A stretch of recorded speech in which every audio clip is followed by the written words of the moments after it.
Palmyra, bride of the desert. On the western bank of Euphrates, close to the Syrian-Iraqi border, stand the ruins of the town of Dura Europos. It was destroyed long ago, 256 AD, and abandoned to the desert and the steppe. The site was inhabited as early as the 3rd millennium BC. The town was founded under the Assyrians, which later became a Greek stronghold under Seleucus I around 300 BC. This place was always an important strategic and commercial center. Traffic between Mesopotamia and northern Syria had passed through it, as did anyone going to the oasis at Palmyra. In this way, the town absorbed both Greek and Oriental influences. It was also a frontier post against the Romans, before being taken by them and fortified for their own use.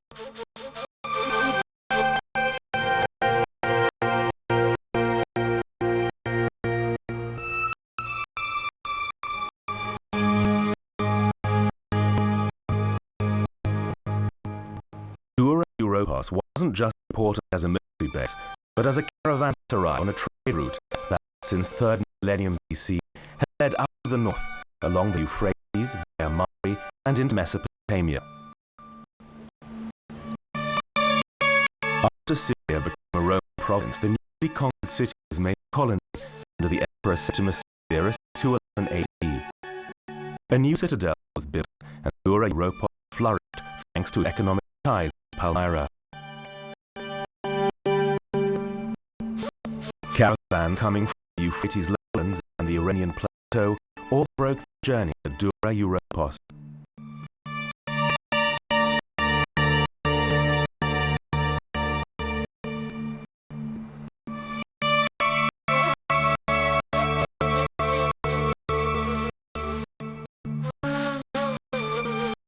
Entering by the imposing main gate, they passed along the main thoroughfare and into a network of side streets from Greek times. This bastille from Dura Europos is 40 centimeters high. It's in the 2nd century AD and shows the god Shahu on horseback.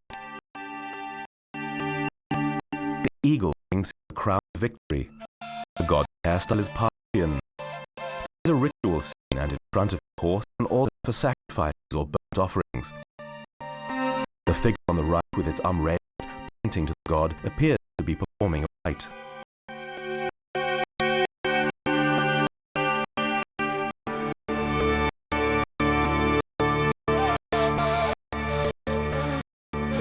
Two lions flank the god Aflat, one of many gods worshipped in the city during late antiquity. This was a place where East and West met, where Oriental deities such as Baal and classical ones such as Zeus were worshipped alongside the great goddess, her pride of lions, who was associated with the Phoenician fertility goddess Astarte.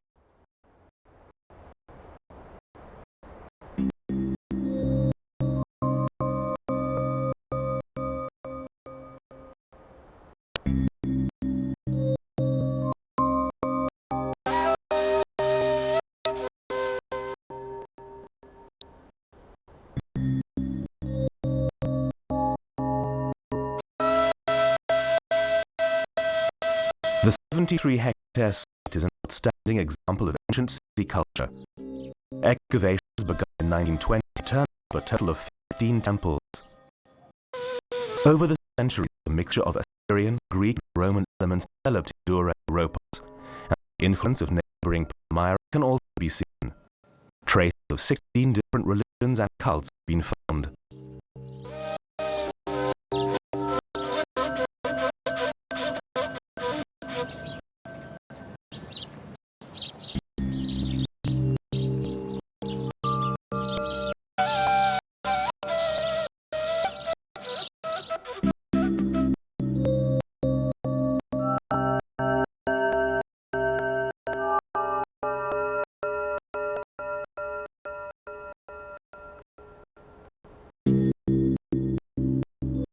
One fresco shows a flying goddess of victory.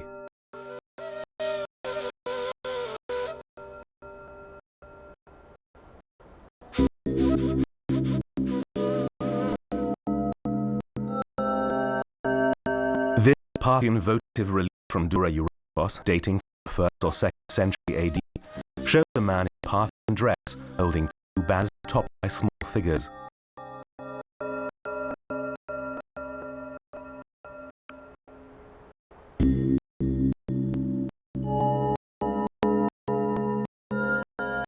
Beside him are two people, one standing before an altar, the other in an opening with a god enthroned above.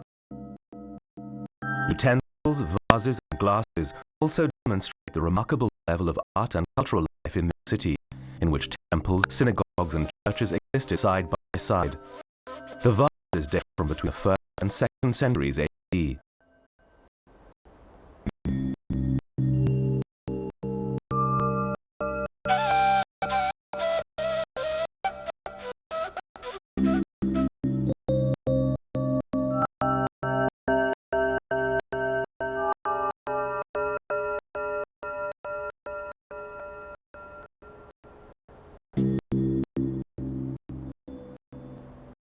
These frescoes depict Roman soldiers.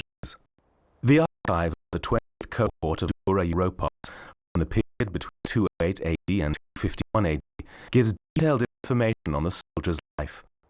Figures in tunics make offerings to the Palmyra gods. Time and again we see that a number of different gods were worshipped in the city.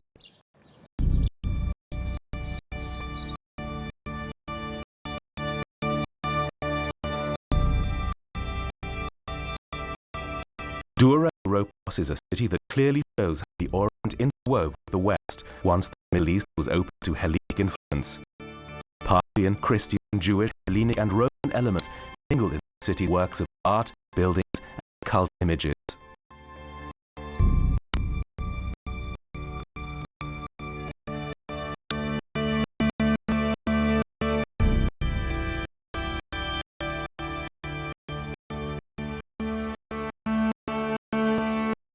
Come to the biblical Tadmor, the city of dates, renamed Palmyra by the Romans on account of its palm trees. Much later, it was given the romantic title of Bride of the Desert. Before sunrise, the air is cold from the desert night, but it's worth coming here before the first light of dawn. As the sky becomes brighter and warmer, a magnificent play of colors casts a spell over the ancient ruins. In the rising sun, the inhabitants of the city may have seen a symbol of the god they worshipped in the main temple, Baal, the prince, lord of the earth, who says himself, "I alone reign over the gods as king."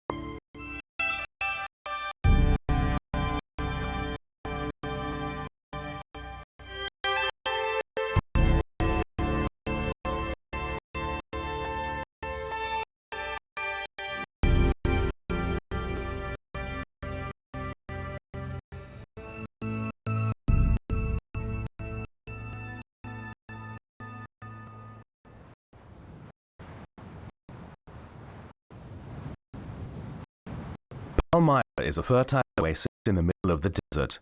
In late Hellenic times, it was a fast-growing hub of the caravan trade and the most important center between East and West. Located in Roman Syria, Palmyra maintained economic and cultural ties with the Parthian Empire. For Romans, trade with the East was extremely important, and both the Romans and the Parthians tried to get control of the trade routes. To protect the caravan trade, an agreement was made with the Parthians. Palmyra was given a semi-neutral status, so that the two powers, although hostile, were able to trade their goods here. Both guaranteed the city limited independence and security. And so, in an incredibly short time, it became the wealthiest, most magnificent place in Syria.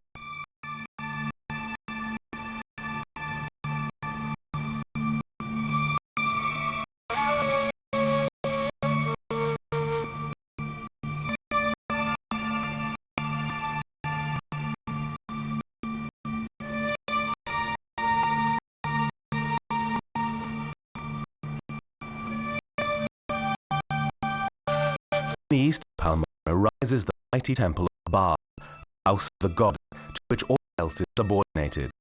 Here the highest of the gods was worshipped, Baal, who the Romans identified with Jupiter. He's become part of folk memory. The Bible speaks of him. The one God of the Jews repudiated him. The prophet preached against him, and his creative power has inspired poets to the present day. In the play Baal by the German writer Bertolt Brecht, he's the embodiment of wild creativity.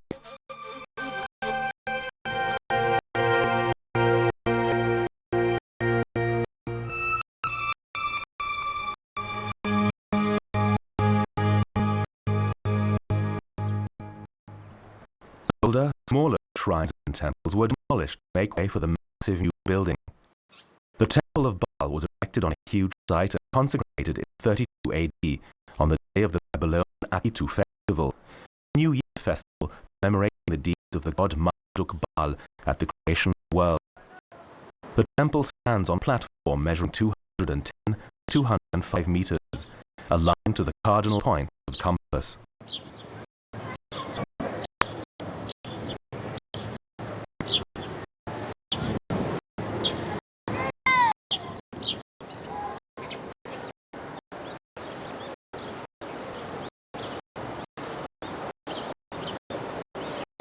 The square-shaped temple precinct was enclosed by an 11-meter-high wall. Flat-roofed porticos on a double colonnade projected from the wall along all four sides of the courtyard.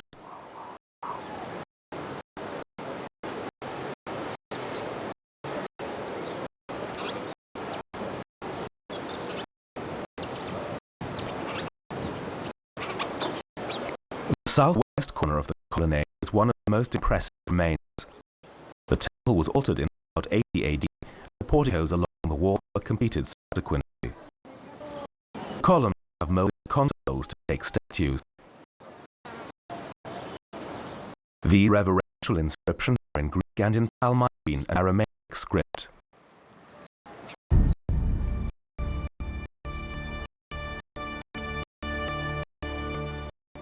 On the east side of the temple are well-preserved Corinthian columns with full entablature composed of architrave, frieze, and cornice. The sanctuary of the temple, the sacred area, is only 13 meters wide, but the temple as a whole was far more imposing, being enclosed with broad colonnades.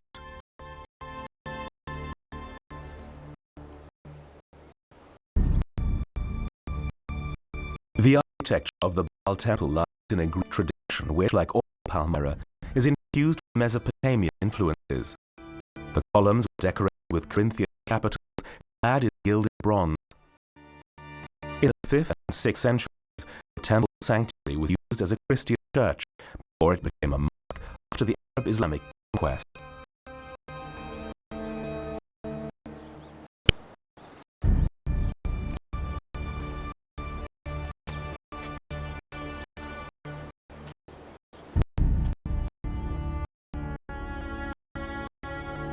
There was a priesthood in Palmyra which supervised the cult and communicated with gods. The priests slaughtered sacrificial animals and organized ritual meals at which they were eaten. Only priests and selected citizens who had to prove their credentials could take part in the ritual meals.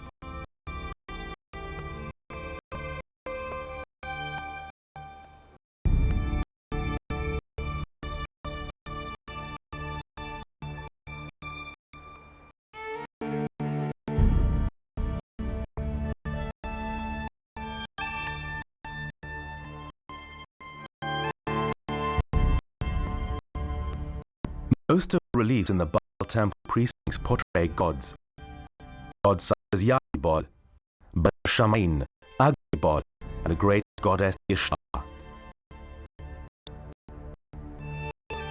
A wide variety of gods were worshipped in Palmyra. Most of them came from Mesopotamia and were of Syrian or Parthian origin, portrayed in local dress.